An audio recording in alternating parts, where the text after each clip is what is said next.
Assalamualaikum. Welcome to class 5 subject social studies. Today's topic is India's freedom struggle. In the previous chapter, we read about the moderates and the radicals. Moderates were people who were peace loving. They wanted to talk to the Britishers to get freedom. But radicals were people who wanted to talk to them as well as take the freedom through force. That is through taking processions and all that. They believed in stronger action. They encouraged Indians to take pride in their country. At this time, the British were not on good terms with the Congress as many leaders supported the struggle for freedom. So, among the radicals, there were Lala Lajpat Rai, Bal Gangadhar Tilak and Bipin Chandra Pal. In short, they called them as Lal, Bal, Pal. Okay, so the boycott movement and the Swadeshi movement, which took place in the previous chapter, we have learnt about that. In that, many peasants and workers revolted against their own emperors, their own masters. Okay, peasants were people who were doing farming work or small holders. They didn't have money. Okay, and along with them, even the school students and the college students helped the movement. Next we will see about Mahatma Gandhi. Mohandas Karamchand Gandhi, also known as Mahatma Gandhi, was born in Porbandar in 1869. Porbandar is in Gujarat, okay, a city in Gujarat. And he was born in 1869. After completing his education in India, he went to England to study law. So further education was not available in India. So he went to England to study law. He practiced law in South Africa for many years. So after going to England, he also went to South Africa to study more, and he also practiced there. And he saw that the Indians living there were not treated well. So in South Africa at that time, Indians were living. Okay, they were not treated well by the people.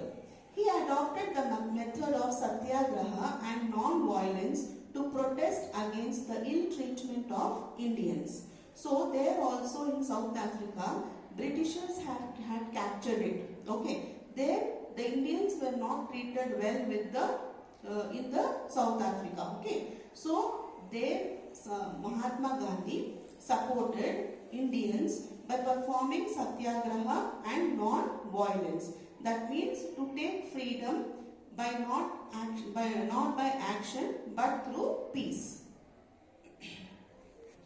Mahatma Gandhi came to India in 1915.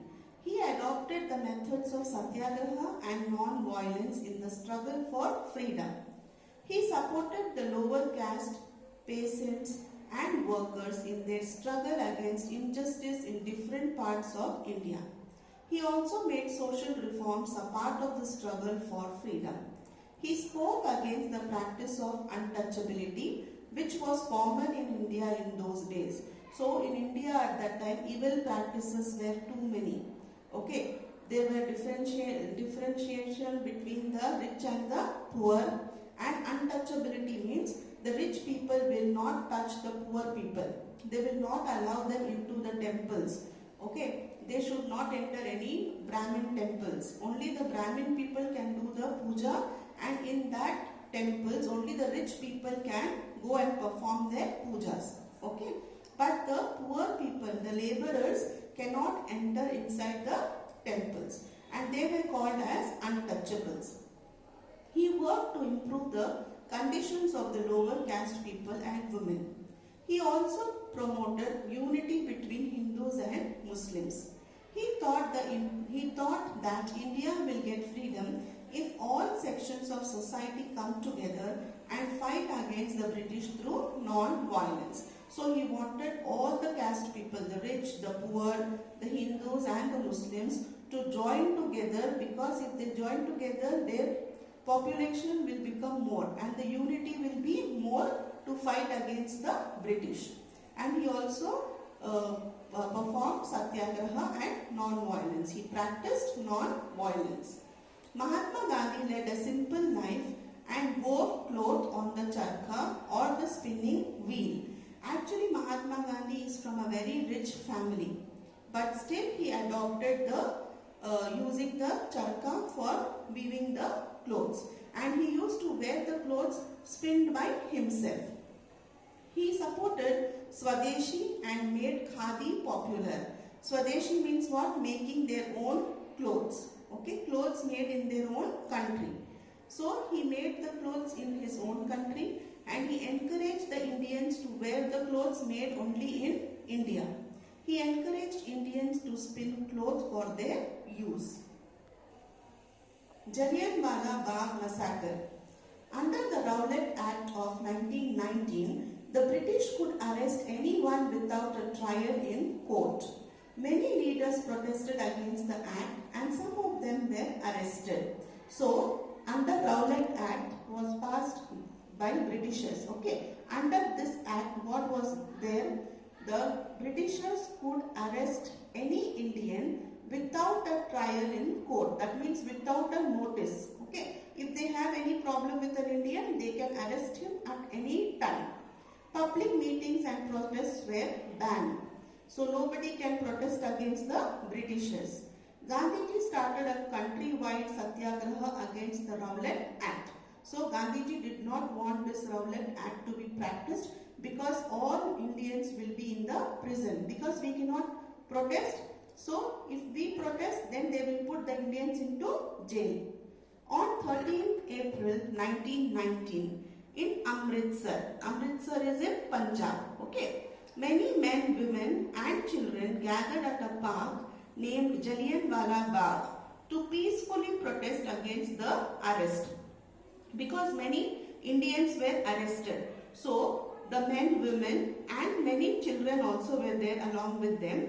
They went to a park to do the protest, and they did not have any weapons with them, because they wanted the protest to be peaceful.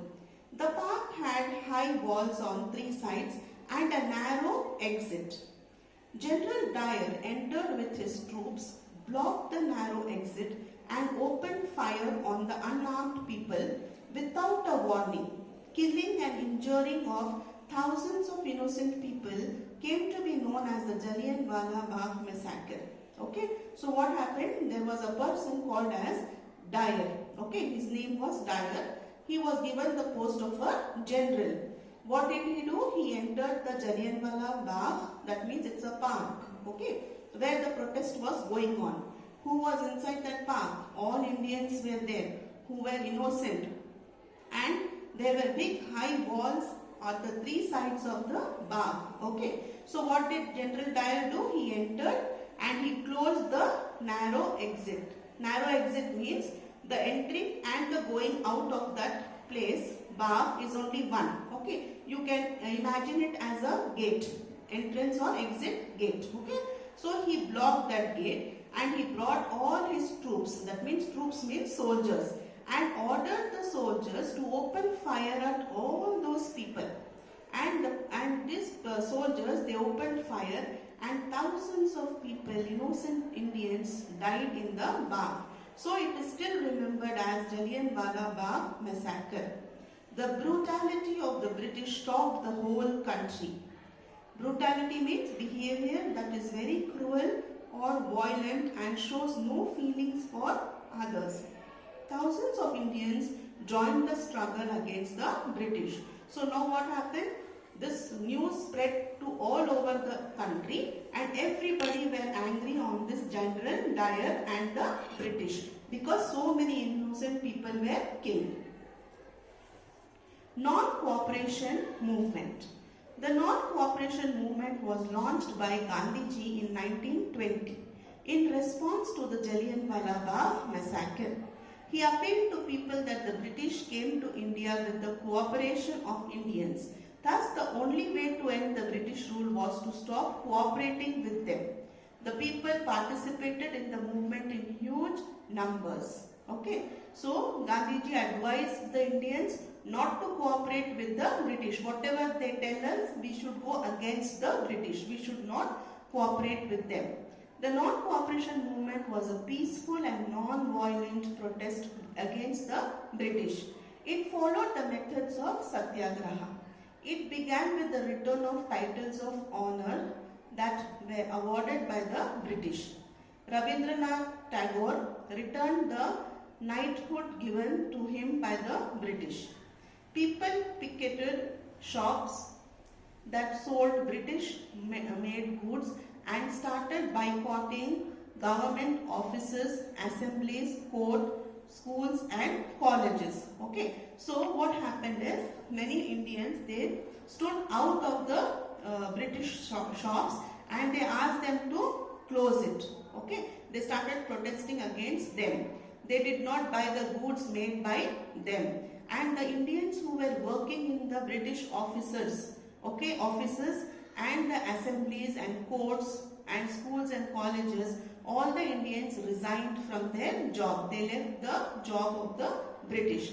The non-cooperation movement took a violent turn in 1922 when 22 policemen were burnt alive in Chauri Chaura in Uttar Pradesh by a protesting mob. So when did this non-cooperation movement stop? When there was a violence done by few Indians, few protesters. What happened is there were 22 policemen in the police station and they were locked by the Indians. Okay, there were policemen, the British men were inside. The Indians locked them inside and they burnt the police station. Okay, so 22 policemen died. Yes, and that stopped the non-cooperation movement.